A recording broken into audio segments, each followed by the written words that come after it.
Hello BookTube, hello YouTube, it's Paul here, and as you'll have gathered by the introduction that I made up there for you, today I'm going to talk about Mary Queen of Scots. So just before we get into the video, I will just say that if you don't know the Mary Queen of Scots story and you're interested in the books or the movie that has just been released, then this video will contain some spoilers for that, so just to make you aware. But I wanted to record this video. I've wanted to record a video on the Mary Queen of Scots material for some time, but now seemed like the right time for a couple of reasons. One is I recently, following Christmas, had a book token to spend. Didn't know what to buy with it. Ended up buying the 50th anniversary edition of Anotina Fraser's Mary Queen of Scots. This is the one I have had, the 40th edition, and recently just bought this 50th anniversary edition one. So, also, it's coinciding with the release of the Mary Queen of Scots movie starring Saoirse, Ronan, which was released in this country in Scotland last night. So I went to see the film, was very impressed, and so it just felt like the right time to discuss the book, and I'll discuss the movie as well. So first of all, I think what I'd like to do is show you the books that I have on Mary. So I will cut to a different camera angle, and I'll give you a closer look at the cover of the books, and I also have a couple of old books that I've taken out of the library on Mary that I think you'll find quite interesting. So I'll give you a closer look at those just now. And so here's a closer look at the covers of the Anotina Fraser Mary Queen of Scots book. As you can see, there's a 40th anniversary edition on the left hand side and the 50th anniversary edition on the right hand side. Really, I think they're both really nice looking books. Especially, I think I prefer the 50th anniversary edition cover with the drawing of Mary there in the centre. So yeah, really nice covers, both those books, I would say. And here we have 2 volumes of Mary Queen of Scots material written by Samual Cowan in 1901, I believe these books were published, and they're to do with who wrote the Casket letters, these were letters that were used to kind of prove Mary's guilt in the murder of her husband, but I guess they reckon that the letters were faked, they were forgeries being used as an attempt to keep her in captivity in England. But I'll give you a closer look at the inside of these books. Here we can see the title page. Quite nice. There's a lot of very nice photographs in this book. Well, not photographs, they're drawings, of course. If there was a photograph, that would be quite amazing. But I love these old books. As I said, this was published in 1901, and there are many drawings. There's an artist's impression of Mary at 19. Nice another very famous image of Mary well used image, that one. You'll have seen some of these in the montage that I made at the start of the video. That's quite a nice drawing as well. Another one of Mary at 19. And images of letters, documents, etc. It's one of the more interesting things about these books is you get to see the original letters that were around at the time. So, really interesting stuff. And so that was a closer look at the books for you. Now, before we go any further, I would like to just give a shout out to this other movie that was made on Mary Queen of Scots. It was released in 2013 and it stars Camille Rutherford, a really great young French actress who played Mary brilliantly. I'll give you a closer look at the cover of that DVD. This is well worth checking out. I thought that she really gave an excellent impression of who Mary was. I won't say too much on this at the moment, but it's an excellent movie, it really is. I wouldn't say that the movie that's just been released is any better or any worse than, one's not better than the other, but this is definitely worth checking out. Camille Rutherford is an excellent actress. So, with regard to the rest of the video, what I planned to do was just kind of discuss various aspects of the Mary story and kind of jump between the book and the film. Now, one of the main things that I always think about when I consider the Mary story is, well, one of my favourite parts of her story, the daring escapes that she made. There was a couple of times, 3 times in her adult life where she was held captive and found herself having to make escapes, which were mainly done on the basis of her charm and her wit and her intelligence, and there are aspects of the story that are deeply impressive to me. Unfortunately, the escapes weren't really featured in the movie, and in particular there was an escape that she made from Loch Leven Castle, which is a castle on an island in the middle of a big loch here in Scotland, and she found herself being held captive there, and it was the way that she basically managed to charm her way out of that situation. I'm not going to go into the details of the escape at the moment, but needless to say, that is one of my favourite parts of the book. It's hugely entertaining, and I was disappointed it didn't feature in the film, but that's one good reason for you to pick up this book. I'm not going to spoil that aspect of the story for you though, but the way that she escaped is really quite something. And it linked into that, as I touched on there, is the charm of Mary.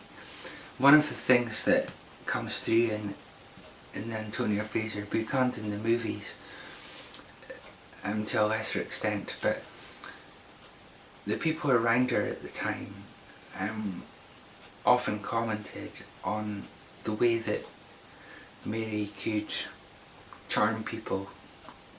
She had this ability to make you feel like you were the most important person in her world at that moment that she was speaking to you, regardless of what else was going on.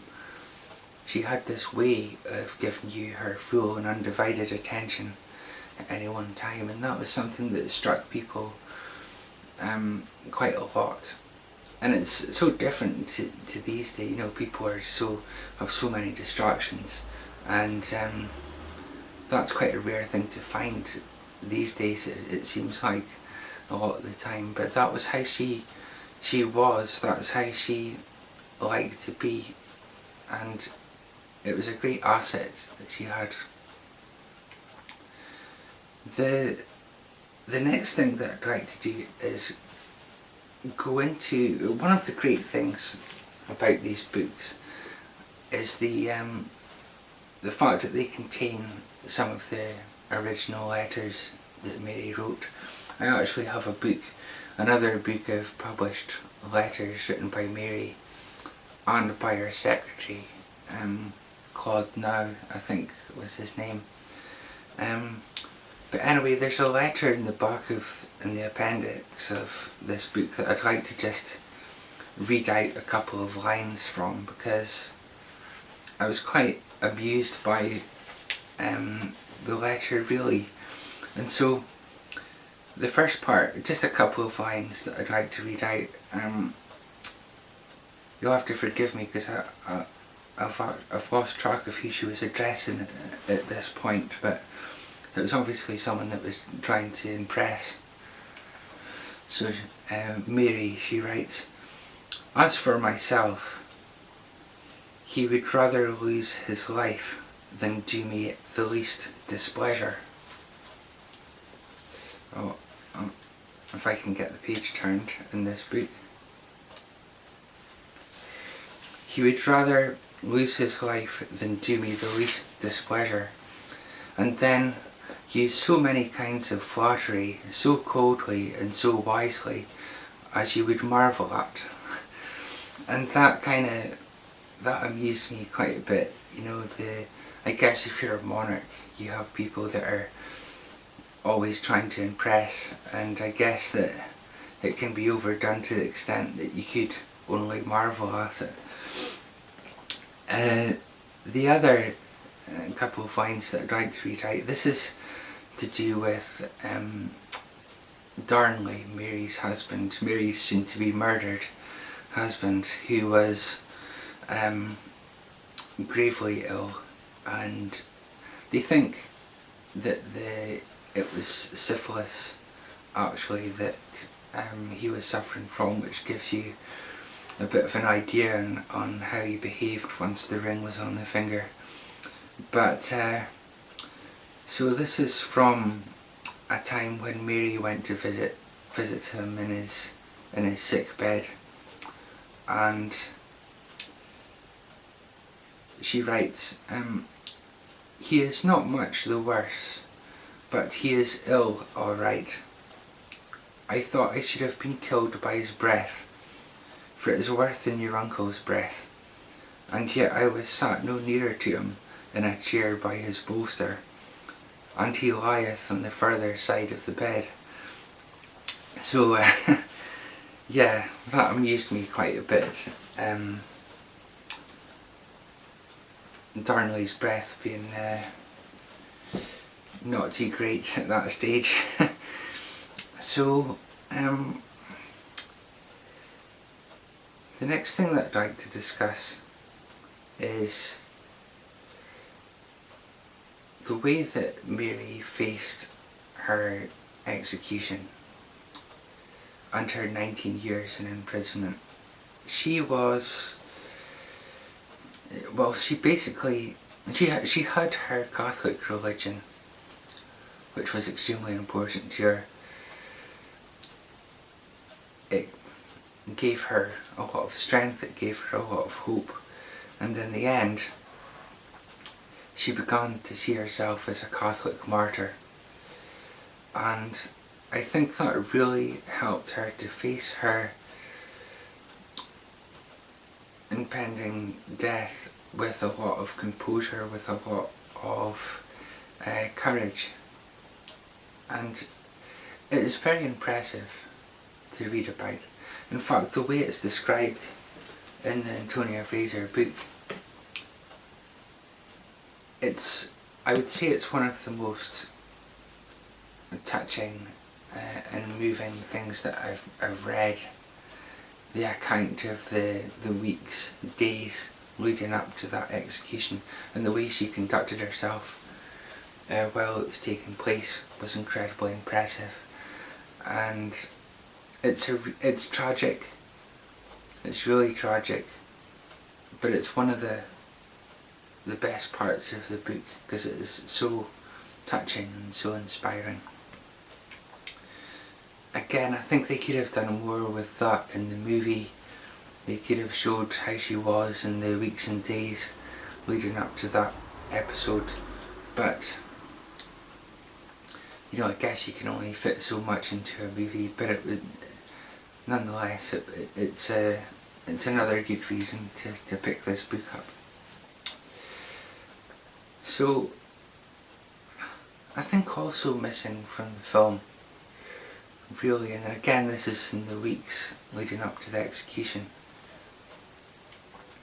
was the trial that they put Mary through, in which she showed real courage and fortitude, because by that time she'd spent 19 years in imprisonment.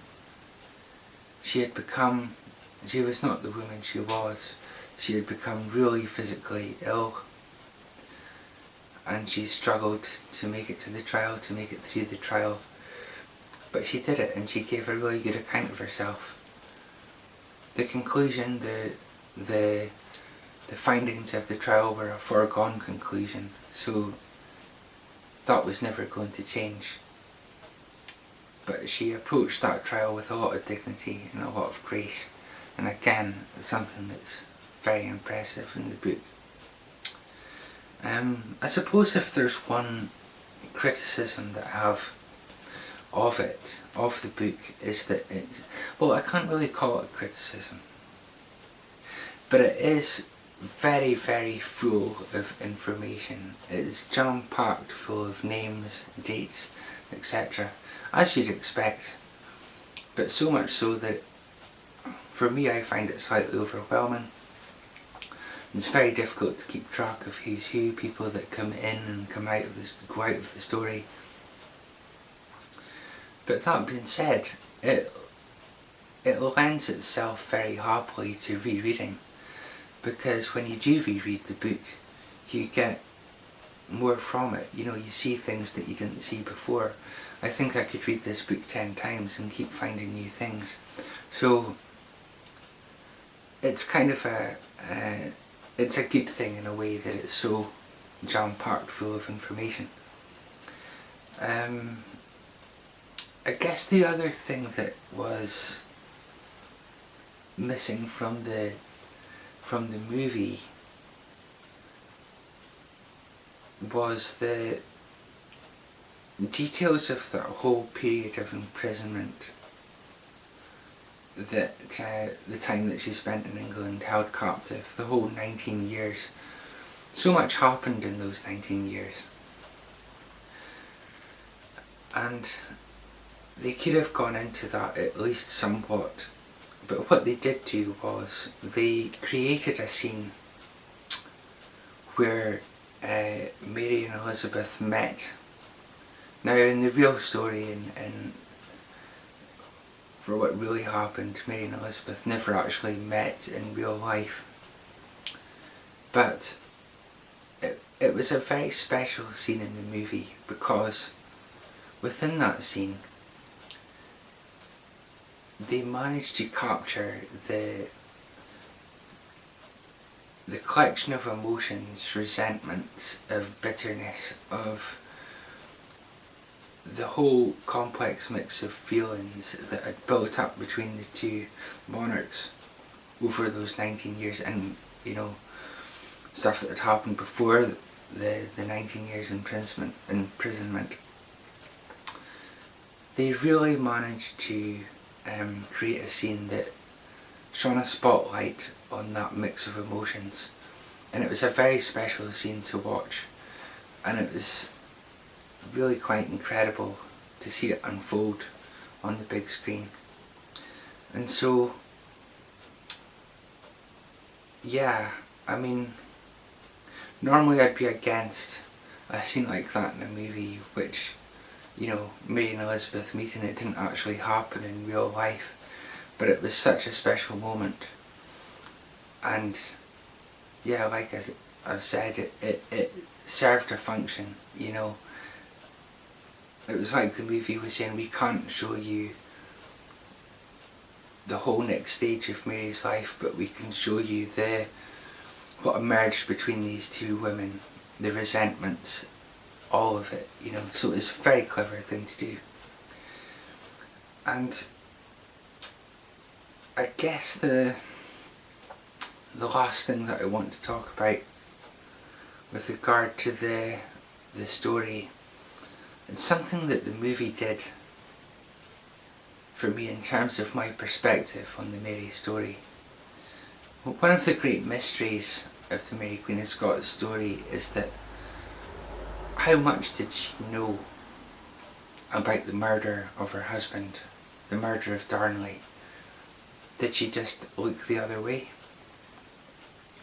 Was she involved in the arrangements of the murder? No one knows for sure. The book gives a very fair and full account of that aspect of the story and covers several possibilities of what may have happened. But what the movie did, and the movie was very sympathetic towards Mary in that regard, but the movie demonstrated to me how it may have been possible for Mary at a certain time, at a certain point in time, to have been completely manipulated and controlled by the people around her, by the nobles around her, who were hungry for power and who wanted to gain control of the country effectively. And it really gave me a new perspective, because I really wasn't sure what to think before about that aspect of the story. And it's still open, I mean, but it just made me realise just how possible it was for her to be controlled in that way. And I wasn't expecting that from the movie, you know. It really gave me a new perspective on it. So yeah, I mean, the movie as a whole was absolutely incredible, and I would highly recommend it to everyone watching. But I guess that's all I really have to talk about today. I hope that you enjoyed the video, and if you have any comments, if you'd like to get in touch, feel free to do so. I feel like I've kind of only scratched the surface of the story, and I have only scratched the surface of the story, but I just wanted to give you a flavour of my impressions of the book, the movie, the mix between the two. So anyway, that's it for today. I hope you enjoyed the video. Feel free to get in touch, and wherever you are, I hope you're having a good day, and take care. Bye for now.